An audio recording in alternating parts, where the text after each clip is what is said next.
and Karen, and any one of these lessons could be the whole course.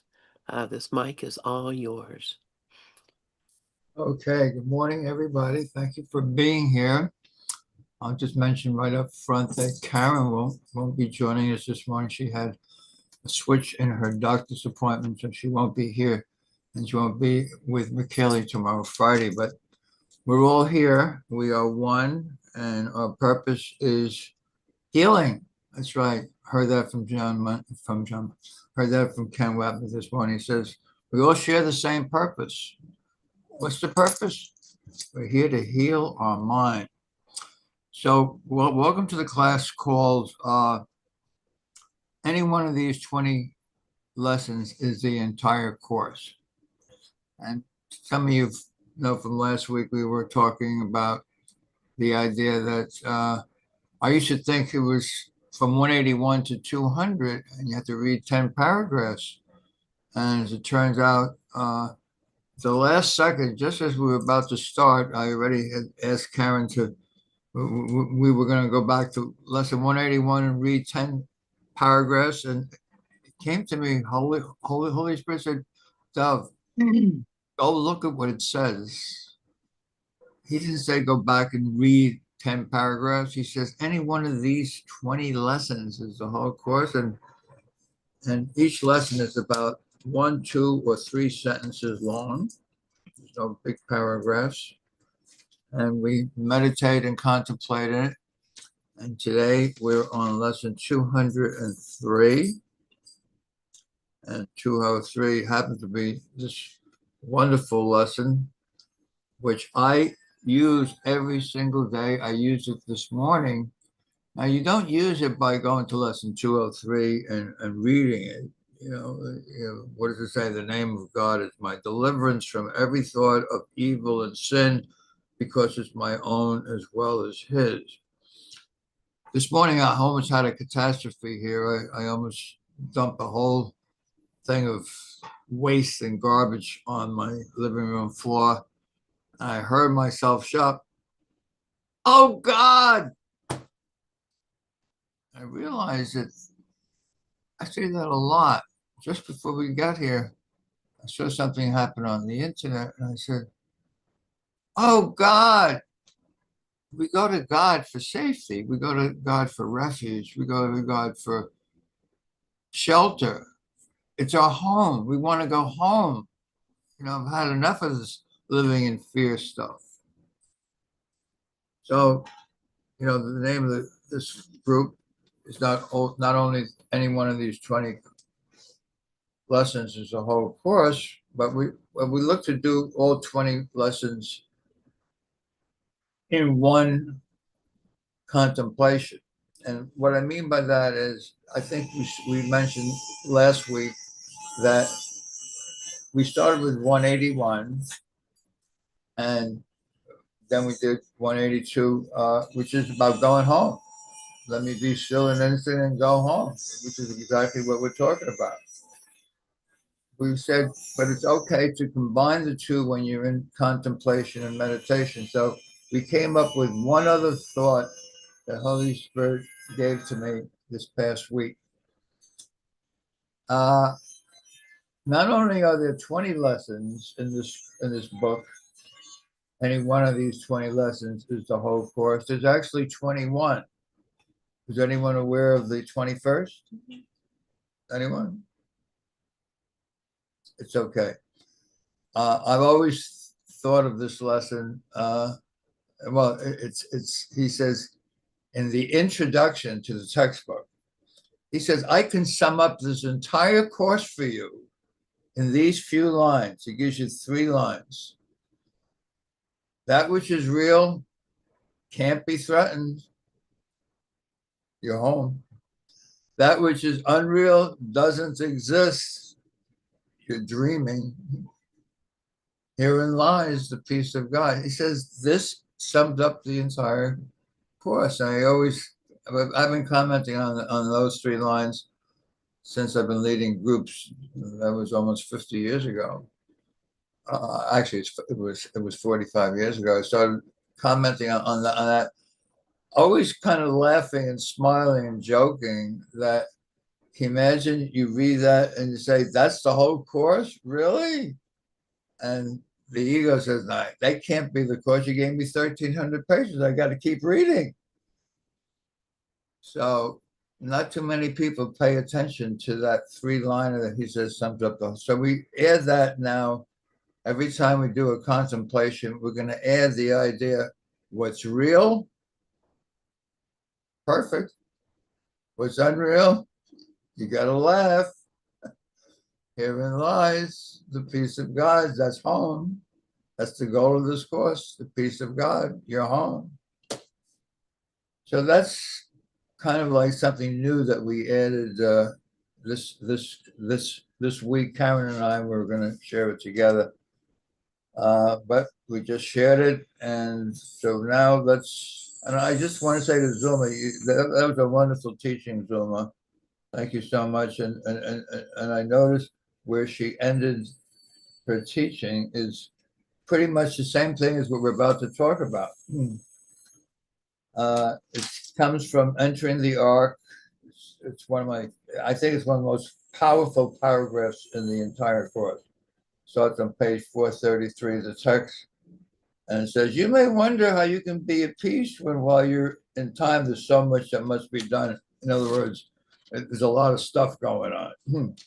And he tells you, once you fulfill the only function that you came here for, everything else will happen for you perfectly. And this is a guarantee. And I heard her say, which is the end of the paragraph, you need take thought for nothing, careless of everything, except the only purpose, only purpose in this course has meaning. The only purpose that you would fulfill as that was given to you, so will its fulfillment be. And God's guarantee.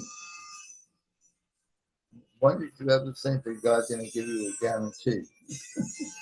I mean, he tells you God doesn't even know of this world, forget your existence. God's guarantee will hold against all obstacles, for it rests on certainty.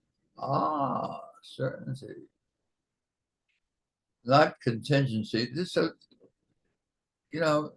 when you finally come to truth, it's all there is. It's certainty. That which is real is all there is. It's certainty. And then he says, it rests on you. Put you in italics. And what can be more certain than a son of God? What can be more certain? But this is about returning home, returning to our Creator, returning to our Father. That's why you say, oh God. In that instance, you're calling upon your Father's name, your name, my Father's name, the same name. I want to go home. I'm home. I am home. Those are some of the thoughts that we talked about today. Are there any thoughts on today at all? Anyone have any thoughts that came up during any of that? Anyone at all? I don't know if everyone uses the same expression as me. Oh God, I'm sure you do have an expression. It might not be oh God, but it'll be close. It'll be close enough. Some people say God save me, but it's always about me and God. You kind of leave the world behind and you just let go and you say, God, take me home, please. Beam me up, beam me up. Any thoughts at all? Okay, so we'll get started right now, and I'm going to read the lesson 203, and he talks about I call upon God's name and on my own. That's the name of the lesson. without the 10. McKaylee had her hand up. Who? I'm sorry. McKaylee had her hand Oh, up. McKaylee, I didn't see anybody say. All right, McKaylee, please. Just put it up. I just wanted to comment on your previous comment. To me, it's letting go and let God. So let go and let God, which they do in the 12-step program a lot. And then in a lot of religions, it's surrendering. The Course doesn't use the word surrender, but it's also that stepping back and looking and then allowing the Holy Spirit to take over. So that's all I wanted to say. Thank you. Yeah, thank you for that, McKellar. Yeah. I notice that I use it when I'm hanging on by my fingertips, like I'm at the end of my rope, when things really look dire and desperate. I call upon my Father's name. I mean, when things are going good, you don't say, "Oh God." You notice that? Okay. So when David's at the end of his rope and there's nowhere else to go, God, take me home, please. Beam me up. All right. So the lesson is called "I Call Upon God's Name and on My Own," and we're focusing on the italics. And there is one sentence here: "The name of God is my deliverance from every thought of evil and of sin, because it's my own as well as His." It's my own as well as His. So those are the italics that we're going to be contemplating on. But I always say the opening is, "I'm not a body, I'm free, for I am still as God created me." And the closing is the same. And he repeats this in 20 lessons and in 3 other lessons in the course. So 23 times he's invoking, "I am not a body, I am free, for I am still as God created me." Now, for me, "I am not a body" means that nothing in this world means anything, which, of course, I've been saying lesson 1 is the whole course. I'm not a body, I'm free. That's why nothing I see here means anything. You might say, well, your hand means something or your dog means something. No, I am not a body. I am free. And I feel that when he says any one of these 20 lessons, he's not only talking about what's in the italics, but he says what's on top and what's on the bottom. Kind of reminds me of Teddy. Teddy's favorite thing is what's above is below. Teddy Poppy, and what's above is below happens to be the Jewish star. It's above and it's below. It's the same triangle upside down. So we're going to read the lesson, and then we're going to take 2 minutes to contemplate, and then I'm going to ask people to share what came up for you during those 2 minutes. Now, in the 2 minutes, again, you can incorporate not only lesson 201, which is "I trust my brothers who are one with me," which is Lynn's favorite lesson. 202, "I will be still an instant and go home." And today we added "What's real can't be threatened.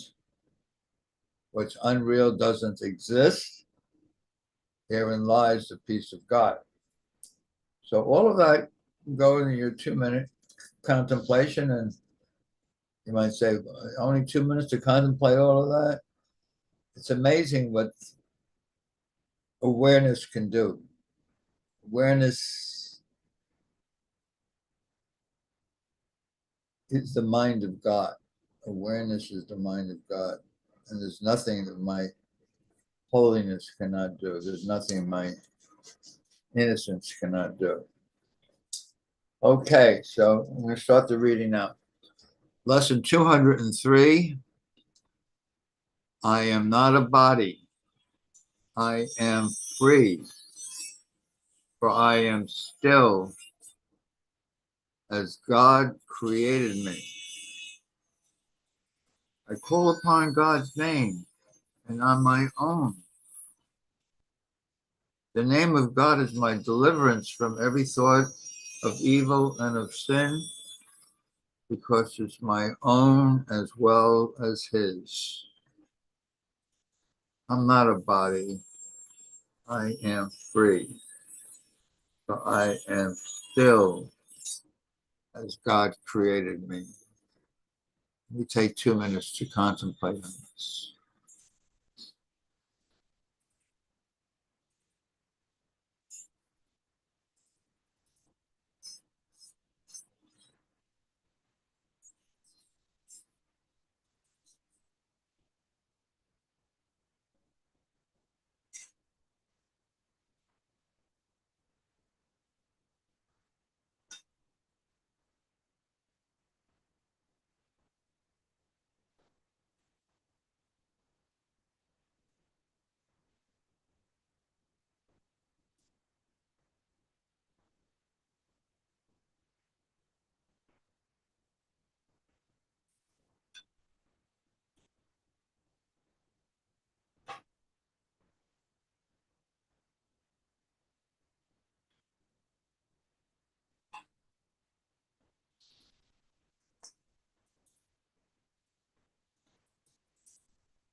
Okay, you can come back if you want, or you can stay in contemplation.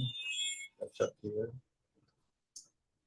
So, as what's really helpful is our sharing with all what it is that came to us, and whatever came to you is going to be very helpful to everyone here, because we do share the same purpose. And because we share the same purpose, whatever is shared help all equally the same. And that's the truth. That is the truth. So I see Sally's hand up first, and Mickey, and I thank you very much, Sally and Mickey, and we'll easily ask everybody else to share something. Thank you. Sally, go ahead. I just feel like it's a helpful reminder of who we really are, and we really are God, and that if we just listen to that still voice inside of ourselves, that we can connect to God, and that all those crazy thoughts that we think we're having, they're not real. So that's kind of what I felt. That's true. All those crazy thoughts we have are not real. That's pretty much exactly what it says in lesson number 1. It doesn't mean anything. You know, they're meaningless. He says the same thing in lesson 11. My meaningless thoughts are showing me a meaningless world. Meaningless. Thank you very much, Sally. I appreciate it. Mickey, go ahead, and then Sharanda. Okay. Good morning. Thank you, Deb, for doing this. I always get so much out of this. And I had to laugh today because the minute we went into contemplation, I think Holy Spirit in my mind has taken on the voice of Ken Wapnick. Which is very, very funny because he says, when you hear it in his Brooklyn accent, and I heard God? God doesn't have a name. And that really cracked me up. You know, it says in the text at one point toward the end there, we say God is, and then we cease to speak. You know, it's like that's all you need. God doesn't need to have a name, you know, not like we have John or George or Lynn or Dove or Mickey, you know. I don't say, "Hey John, help me." Uh, and I don't usually say "Oh God" the way that you say it. I say, "Oh my God," you know, when I'm absolutely stunned. But I realized that the most important line in this was the name of the lesson. I call upon God's name and my own. Just like God doesn't have a name, I don't have a name. You don't have a name. We are all the Son. We are all one. You know, if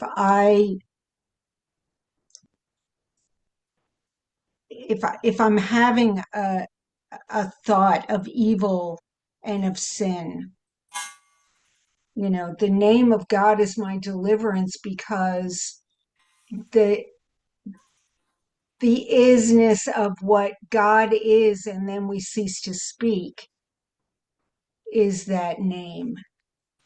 And the knowledge that God is, and that I am not a body, but I am just the Son, is my deliverance. You know, it's the Christ in all of us. It's the right mindedness of the Holy Spirit in all of us that delivers us from every thought of evil and of sin. You know, so when we think I have a name, that means I have an identity, I have a personality, I'm separate. But if we call upon the name with a capital N of ourselves, we realize the separation is unreal. There's no validation in it. There's nothing valid about it. And the only thing we are is that name of the Son or the Christ or the oneness that we are with God. Anyway, that's what came to me. Thank you so much, Mickey. And as you're talking, I was just thinking, you were talking about Ken, and uh, Ken has 3 favorite lessons in this course. Most of you know 5. I'm never upset for the reason. I think that's one of my favorites too. It's very helpful. I'm never upset for the reason I'm saying. His second is lesson 34. I can choose peace instead of this. That's the second. And the third, which is not so widely known, but those people who went to see Ken in 2009, Lynn came, a whole bunch of people. Gary Renard was there. A whole bunch of people from ACIM Gather came, and on that day he said his 3rd favorite lesson is the lesson we're going to be doing next Thursday, which is lesson 204. He talks about God again. He says, the name of God is my inheritance. And that's Ken's 3rd favorite lesson. The name of God is my inheritance. And almost everything you were saying, Mickey, went kind of right into that. So be sure to be here for next week's Ken's, one of his 3 favorite lessons. The name of God is my inheritance. Thank you so much, Mickey. Shamanda and then Sharon. Thank you so much. Hey, good morning. Good to be with you. Thank you, Dove. So this brought me right to the whole thought of, I am that I am God. It's not just, it's that identity, that importance of coming to the identity of my divinity is what to me is going to make this huge difference in how I think, how I perceive, how I'm able to live. And I think Sharon, you suggested or you handed that video over to one of the groups in the last couple of days. I'm getting confused the days and where I've heard things, but it was what Wayne Dyer said about I'm not sure what the words were, but the idea of all that I am, God is. All that God is what I am. It's that it's that we are one. And it's not just that, because I'll read chorus or I'll read other things and it says, I'm in the mind of God, or I'm part of the mind of God, or God is in my mind. It's said different ways. And I'm like, it's not just that I'm in God. It's like it's that I am this. I am the allness of it. And I'm working with that awareness.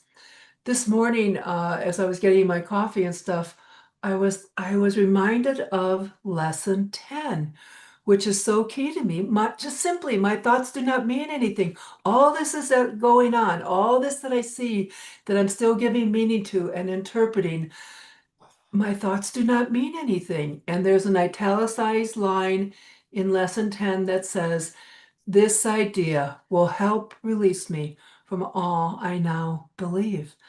I've got to recognize my thoughts don't mean anything. And because otherwise I'm thinking with the mind that doesn't even exist. I'm back to lessons 1 and 2. What I think I see, the meaning I give it, and that's what I run around with. It's those first lessons. And so this is helping me. It's not just the stance I want to take in the world, it's being who I truly am. And when I read the Christian Science testimonials, more and more the ones that are catching my attention is when people are having a healing based upon their realization of that shift in identity from the mortal self to the God self. And that's the healing agent. That's a transformative kind of factor. So, yeah, I call upon God's name and on my own. We are one. Hey, thank you. It's so good to be with you. Thank you. That was really beautiful look at today's lesson. You brought up so much, so much. Thank you so much, Sharonda. Sharon, you're up. Go ahead. Okay. I love what Sharonda shared and Sally shared and you shared. Doug. And make this year different by looking at everything the same. If you are in sameness, then what would you be? You're alive. Aliveness is what's here. So when I say make this year different, it stops the mind. And I'm brought back to a memory of 2009 when I just got into the course, really around 2008, I guess. In 2009, Regina Dawn Akers had a new book coming through her called Inner Ramana. And, at one point, I think a lot of us were new. I remember Bill Free and Lynn were over Regina's, and we were all laughing because I spoke to Lynn on the phone. And I don't know how I have a long-term memory because I have no short-term memory, but I said, and we were all laughing because I am that I am is really the whole Inner Ramana book. It's taking you to a place where you just really want to own it. But, as anything else, to own it is to be it. And to get into a conversation with a mind that's making everything up is pure insanity. And I do that, at least every day where I go into insanity. And it's important to really see the difference in the energies because the energy of ego is harsh. The energy of God, of holiness, is wholeness. It's just the stillness. And stillness, one of my favorite books is Stillness Speaks by Eckhart Tolle, because stillness is all that's here, right? It's an aliveness. And we really have misidentified by thinking we are just these people. And the reason that I might have hard times with it is because there's a fear of love. Because I wouldn't be here if there wasn't a fear of love. Because if you believe anything, and you're in a world, you're not completely healed until you realize that nothing really happened. And what's really shocking to me, in 2008, Liz Cronkite asked me, "What does forgiveness mean?" And that came out of my mouth, and I never opened the book yet. Nothing ever happened. So I had a lot of cracking away of the ego in probably around, I guess I was about 49, 50. When the room it went upside down and I thought that I was having a nervous breakdown when in fact my ego had cut open, cracked open. And I literally, in my world, had lost most things that I thought were really life sustaining, you know, like money, marriage. My son wasn't doing well. He fell into addiction. And so all of that caused a lot of chaos in the mind, but it was helpful because it cracked it open. Now, the actual of unfoldment when it comes to saying I'm God would mean I would live that way every day. And what I love Dove is doing now, what I love you doing this is that contemplation is the way to go now. There's no reading the course and trying to understand it is all coming from the intelligence of the ego. It's not coming from the truth. The contemplation that you're doing, Dove, this one thing, if I sit with it, just sit with it and say, the name of God is my deliverance from every thought of evil and of sin. So it's just all about the separation because it is my name as well. But I don't just do that. Contemplation is to absorb it, to sit and absorb the the honor that we have been given everything with a story that meant nothing. Because a dream is ephemeral. It's not, it seems so real because we're God. So of course our mind is so powerful, it blew out something that we had a belief in. And my goal for today is to sit in contemplation throughout the day so I can absorb it deeper. Because the ego is very distracting. And it's also covering it up with, here, I'll give you some apples like, Snow White was given, but it's poison. It's poison to God because it's judgment. And judgment never happens in God. How can you judge something that's perfect? So love is what we are, but to actually sit with that, because through the day, I think I am the body mind, through the day off and on. And this is all about the fact that it's time for a commitment. And it's not just that 99% commitment, it's got to be 100%. And what Sally had shared was so helpful too. Everybody that's getting together in this kind of teaching to me is profound. Rather than just throw thoughts out there, we are absorbing these beautiful lessons. So thank you, Doug. That's all. All right. Thank you. That was very complete. Kind of makes me think of my own life in which I basically, uh, whenever I get into fear for something, somehow when I was a kid, I used to blink a lot. Excuse me. I used to wink a lot, not blink. I used to wink a lot. And I now know that winking for me is like you're looking at it and there's nothing to fear. You're winking, you're not blinking. You're winking, you're not blinking. Blinking means I'm afraid of something terrible happening. Blinking is, it looks like that, but the blink is telling you, and I used to talk to some people and they used to tell me how bad things are. And I used to blink. Excuse me, I used to wink. I didn't blink. So what you reminded me of, Sharon, was the wink and not the blink. Thanks.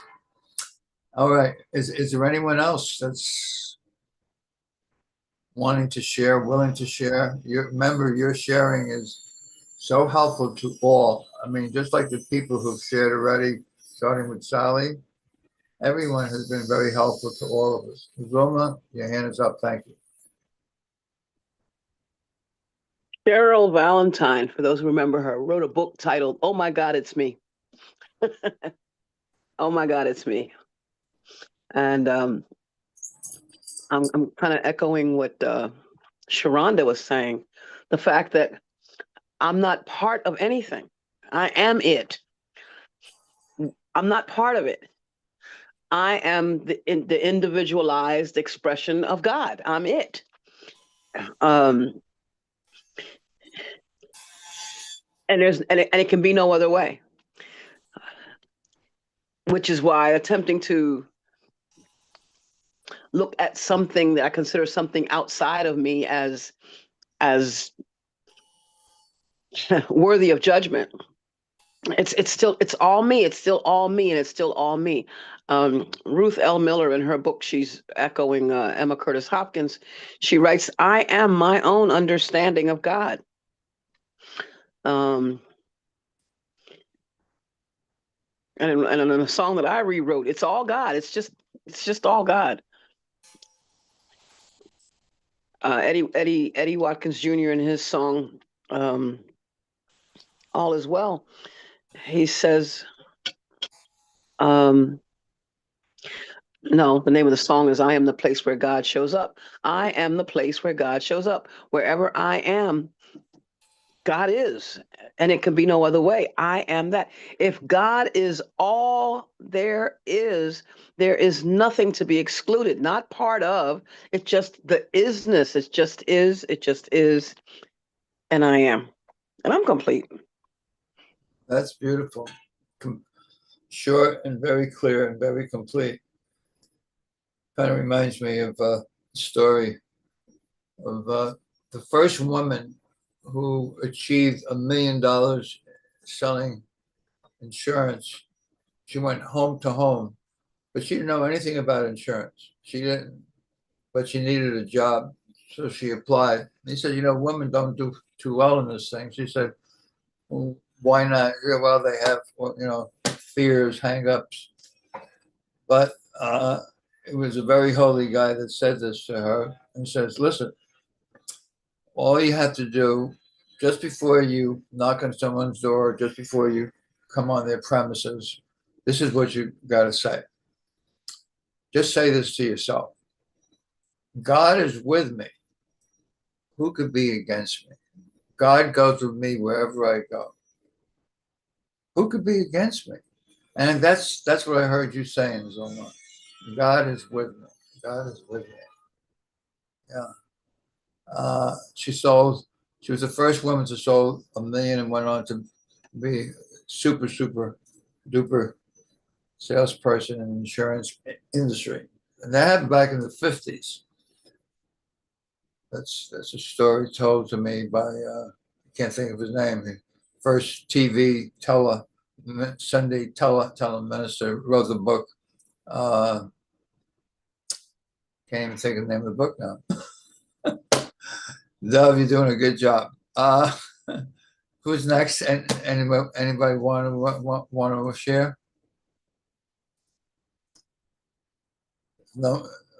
Sharon, is your hand up? Go ahead. Yeah, well, I'm going to double dip since no one else is showing up here. Someone's comment today reminded me of something I've been experiencing. In the last week or so, I had snacky food in the house. And so, I have this bag of snacky food, and within 3 days, it's gone. I also had a little thing of ice cream. And so at some point that was gone. And I'm in the thought of, well, I buy this and then it's gone. Why do I even do that? So I enjoy it for a day or two, but then it's done. And I began to realize it's that undoing of my valuing of things in the world. Here's this enjoyment that's related to this thing, this snacky food or the ice cream, whatever, going to some amusement park, whatever it is in the world, but then it's it's over. And I'm beginning to recognize it's not like I'm never going to have snacky food or an ice cream again, and there's nothing wrong with that. But what I'm realizing is that's not where my joy is. It can never be consistently sustained in things of the world. And so there's that shift coming in with me that the only place I can have that is within me, in the awareness of who I am in God. That seems like such a small, simple thing, and it's just happening now. The joys of the world have a beginning and ending point. The joy of knowing who I am and becoming more and more loving, that's the infinite, that's the eternal. And it's a really beautiful kind of shifting that I'm experiencing with that. So thank you for allowing this share. Okay, thank you so much for bringing that up. That's very helpful. And by the way, I even though I forgot the name of the teleminister, finally came to me with a little help from Google. Uh, it was Norman Vincent Peale.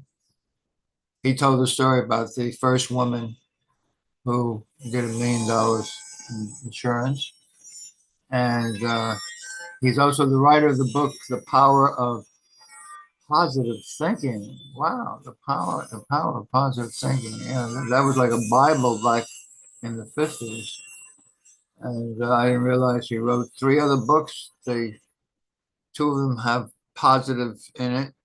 The Power of Positive Living, why some positive thinkers get powerful results. I'm sure he mentioned that woman in it. And his other book is called You Can If You Think You Can.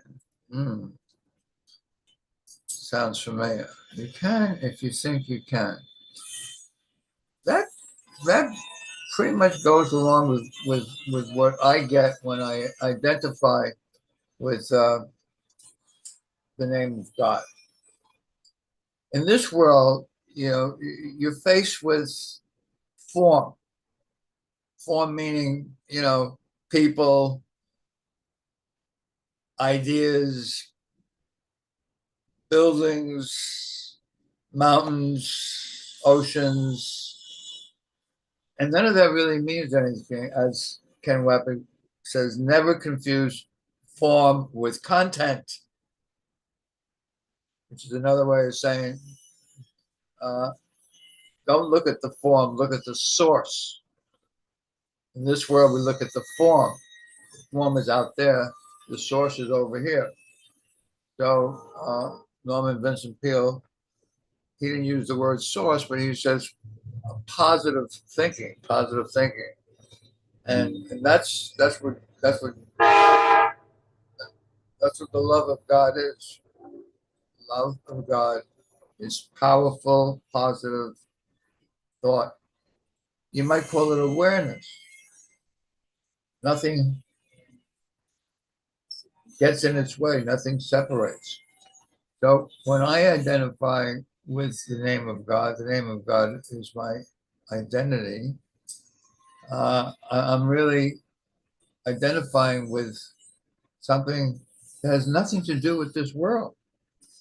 Nothing. So, like, if I'm in a position that's kind of fearful, well, it's fearful to dove, yeah, but I'm not dove. And that's how I remind myself, I identify with that which is not form, content. When you identify with content, and that's what God is, source, God, isness, the different words, they're all the same. Exactly as I think it was Sharanda who said, God is, then you cease to speak. If you listen to Mandy Salk, who comes here, she may be back. Her book, I recommend it to everybody. It's called Isness is Your Only Business. Yeah, so the isness is a verb. You can't be afraid in a verb. You might be afraid of losing something, but that has no meaning in isness, which is an eternal being. Isness is eternal. It doesn't stop with losing something. losing something is like losing a pencil. There's always more pencils. Nothing to do with something to fear. Oh, well, if it seems real, you say what Dove says. Oh, God, kind of brings you back to something that's going to save you, something that's going to be here for you, something that you're safe with. And that's my share on this. So I again ask, does anyone else want to share? And it's a few people who haven't. Mike, how you doing? Thank you for being here, Mike. Uh, anyone who hasn't shared want to share? I could share. Well, okay. Deb is first, and then you, Mike. Okay, thank you. I feel bad. Mike could go. I just wanted to fill in, Dove. When I think of I call on the name of God, and on my own, it's I am. And we've been talking a lot this morning about God in the world or God in me. And I believe God is outside of all of it, that in the presence, the Son of God is with God in heaven and never manifested into this life at all. And so that is the I that I am. It's not me personally, but my journey to figure all this out, I've lived in such beautiful places. And so I would see nature and I would feel God. And my very first memory of feeling God was a very young child in nature. And I know that it's feeling. I'm a super feeling person. Like my entire life is based on feelings, and became over emotional, ridiculously over emotional, and then fought the world because somehow it wasn't acknowledging my emotionalism. And I really didn't feel loved. Like I searched and searched and searched. And today I know that God's Son is love, and God is love, and I am that, and only that. And that's the whole ego's ploy, is that I can't feel it in the world. I can't make someone give it to me. I can't.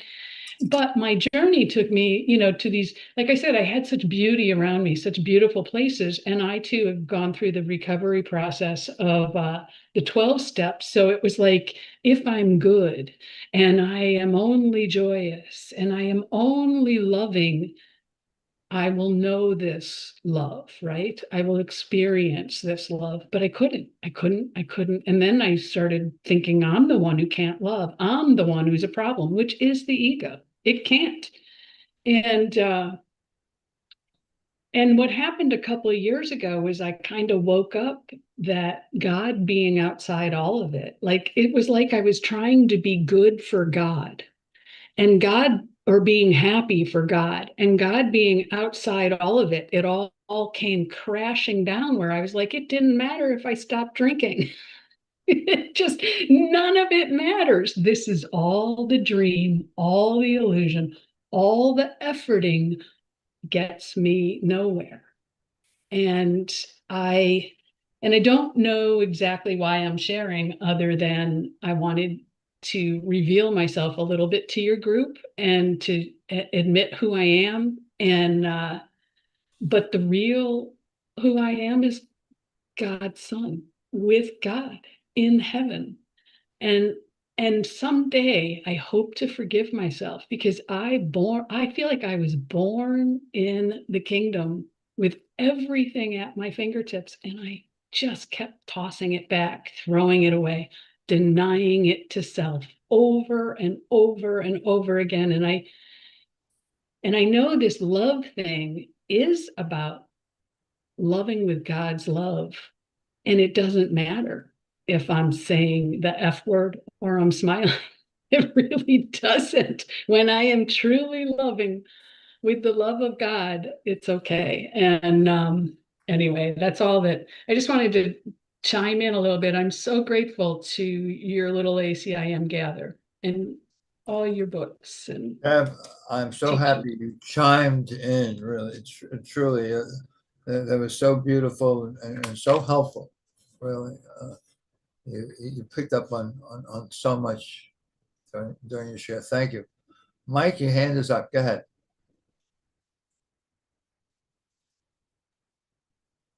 Hi, hi everybody, and hi Dove. Um, this is the first time I'm in this meeting, and I couldn't find where it was this morning. I was trying to figure out where it was and try to remember, and all of a sudden I just sat in quiet, and ACIM gather came into my mind, and I'm like, well, let's see what Google says about that, and boom, it came right up. Wow, So, that's great. yeah, and when you were sharing about how you say, "Oh my God," when you spilled something or something like that, when something bad happens to me or something happens wrong, I kick into this rapid fire machine gun swearing that I learned from my dad, and he always went into this rapid fire machine gun swearing, and I'm really a pretty calm person. And if somebody's around me when that comes out, they look at me like, where in the hell did that come from? And the other day I stubbed my toe walking and with flip-flops on, and it came right up, the rapid fire swearing. And I went over and I grabbed onto the street post to sort of balance myself, or a street sign to balance myself and catch my breath. And I just took a deep breath and said, that's anger. It's totally normal for anger to come up when I stubbed my toe, and actually I was afraid to look down to see what my toe looked like. But um that's I guess the important reason I bring this up is because I would have in the past I would have stayed in the anger for much, much, much, much longer. But here it was just a couple seconds, a couple deep breaths. I looked down at my toe, it wasn't bleeding. I continued walking, and then I felt some warmness under my toe and realized it was bleeding. But, anyways, today I know I can stop, wait, do nothing, ask the Holy Spirit for help, ask God for help, and call on God's name and in a positive way. And because I know that I'm part of him. This is all a dream, it's all an illusion. I still am. I'm being am. I am in the mind of God. And I try to go back to that as much as I can today, to drop all the thoughts and everything and just go back to that. And I'll just say real quick also, the lesson for this morning, daily lesson 282, I will not be afraid of love today. That talks about God being love, and me and God being one, and so therefore we're love. And it really hit me because I've had a hard time with love my whole life. Um, I don't understand it. I can't feel it. I think I shut my heart off somewhere very young, and it's never reopened again. I'm waiting for it to reopen. And I shared this once on a Keith Kavanaugh podcast a couple years ago, and he said, I just remember what he was saying. How can you think you're not love, or that you can't feel love, because love is all you are? And I was just like, I I really couldn't accept that at all 2 years ago, but thank God, little by little, things are opening up, and I'm a little more open to that today. So when I call on God's name, I'm calling on my own because we're one and we're love. That's all for me. Thanks for listening. Mike, that was so beautiful, truly. And I thank you for doing whatever it is you had to do to get here.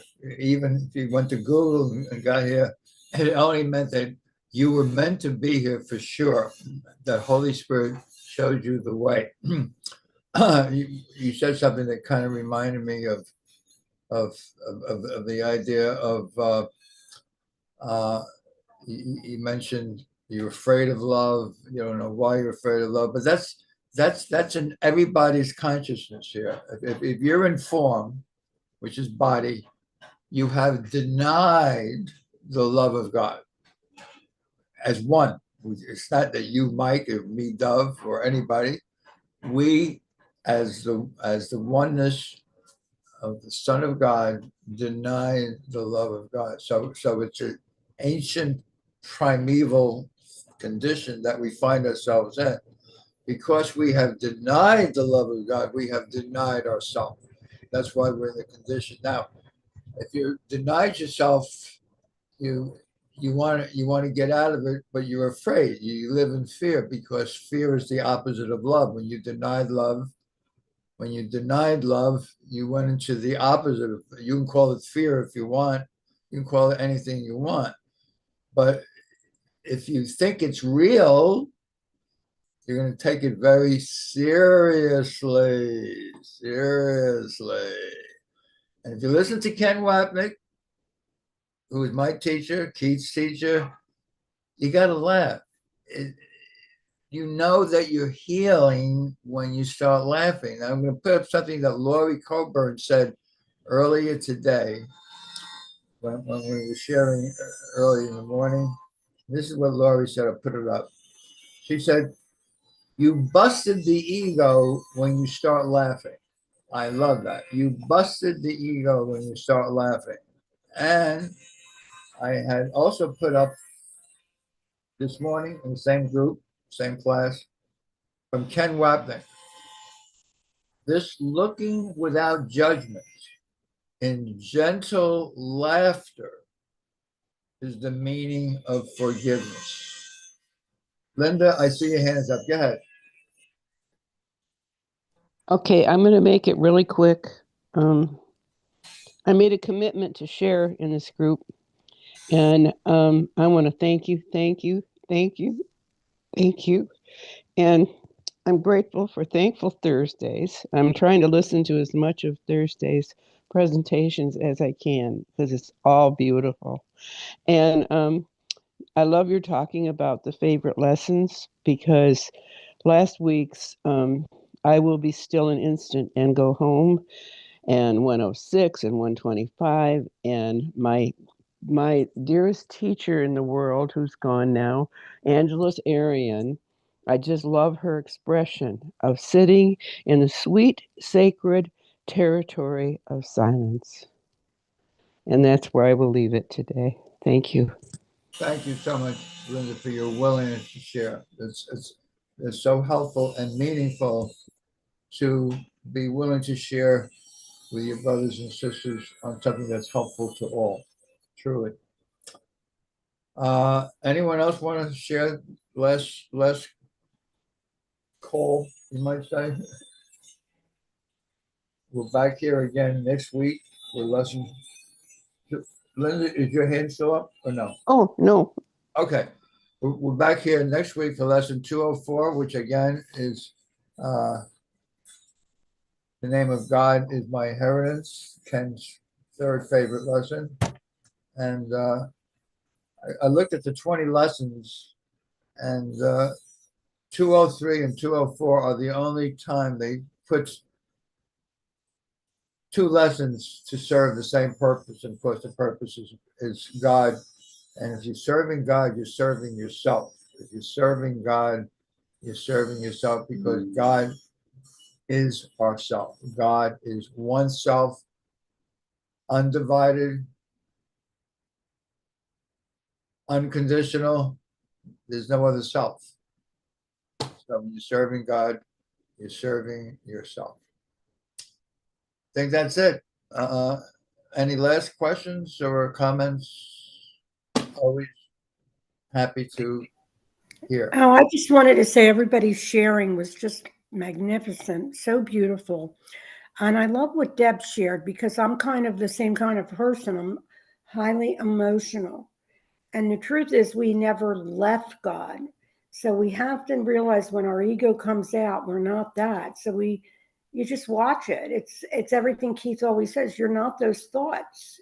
You're not those thoughts. So Deb was, I mean, Mike was so helpful. Everybody was just so helpful, Sally, the whole group. And it's really a group where we're we're done just like with the head. We want to be in our heart. And the contemplation is exactly what I love. So thanks. Thank you, everyone. Thank you so much for that, Sharon. Okay, it's a wrap. Love you all. God bless. Love you all. Thank you so much.